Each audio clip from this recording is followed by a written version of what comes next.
Spokesperson for the Alliance for Accountable Governance, Davis Opoku, says government should have engaged an experienced fund manager to manage the newly inaugurated Youth Enterprise Support Initiative. He noted this will ensure the management is devoid of political interference and that beneficiaries pay back monies given them. He spoke on the AM show. I would recommend somebody who is a fund manager. I mean, we have people in this country who have been in the industry. When you go to the venture capital, I mean, you have people who have the know-how in managing such funds, because it should not just be an ordinary fund where you have people going in there just to make money and they are unable to pay back into the chest. We should be able to get a lot more. I thought that we needed somebody who is not so much into politics, who has been there, I mean, who's managed such funds in the past.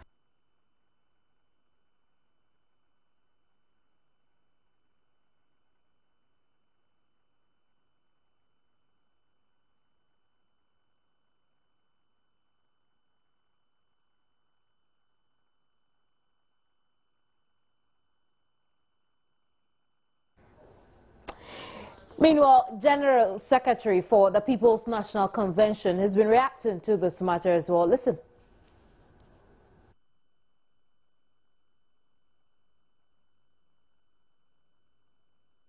I comment that it is a bold initiative that young people are given a specific fund. So they will be able to put in their business proposals to access that fund. It is not the first time that as a nation we have such a fund. In 2004, specifically on November 11, 2004, in Asankare, in the Ashanti region, Honorable Ban Redu, then Minister for Education and Youth, went and gave out 2.4 billion of the 10 billion Ghana cedis that was earmarked for youth development in this country. We are able to put in the necessary infrastructure to support it. It will be in place.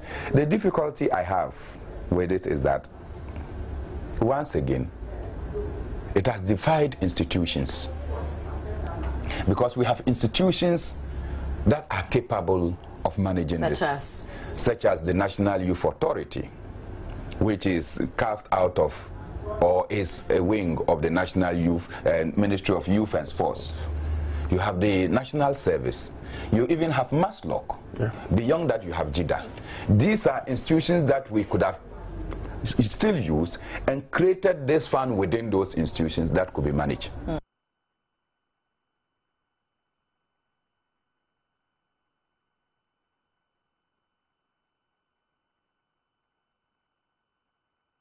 National service persons in Cape Coast are frustrated over the refusal of the National Service Secretariat to pay their July allowances. The National Service persons have besieged the Cape Coast office of the National Service. And, well, let's get over to the telephone now and speak to such personnel, who is also the Public Relations Officer of the National Union of Ghana Students, Raymond Ayilu. Raymond, you're welcome to the program. Thank you. Good afternoon to you. Absolutely. Raymond, where are you at the moment? So I can't hear you, please. I'm asking where you are at the moment. I'm at Cape Coast. What are you at the Cape Coast National Service Secretariat for? We went there today to receive our July allowances. But unfortunately, when we got there, they told us that they have suspended payment to the National Service persons. And we were asking why they should suspend payment. Because we have heard that the money has been released for payment, and only for us to travel from various regions to come and take our allowances, to hear that the allowances have been suspended. And we tried to inquire from our other colleagues in other regions and other districts, but they are saying that they are picking the allowances, but only for the Cape Coast municipals to say that they have suspended the payment of the allowance. Were you given reasons for the suspension? We were not given any reason. The only reason they gave us is that it's an order. And we asked who is giving the order. And they said their boss. And we said that we were demanding to get and see the boss and find out what's the reason for this suspension. And we were not allowed to get in contact. We were not allowed to get in. And the place was chaotic. I can tell you, people have traveled from all over the country because we are now on national service leave. And so when the head of the allowances have come, they all travel to Cape Coast to receive the allowances. And as I speak to you now, most of them have to be turned back, and a few of them have to also stay and wait for what will happen within the day. When you say the place was chaotic, describe chaotic.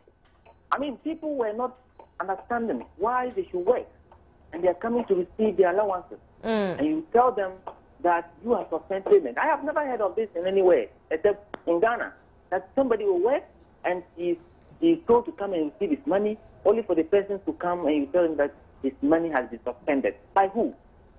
I mean, people couldn't just understand.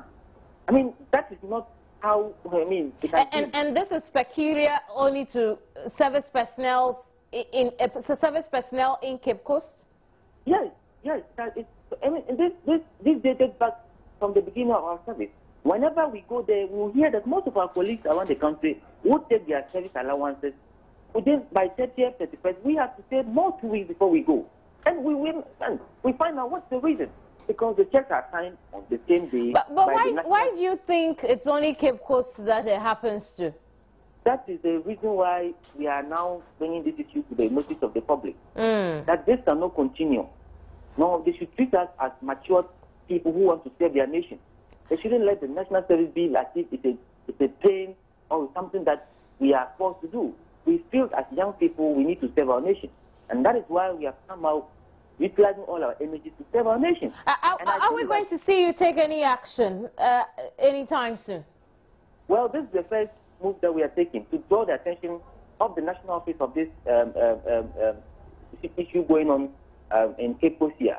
And if nothing is done, I'm sure something will be taken by Nigerian services because we are not happy at all. And we have worked, and it's time for us to get something to sustain ourselves.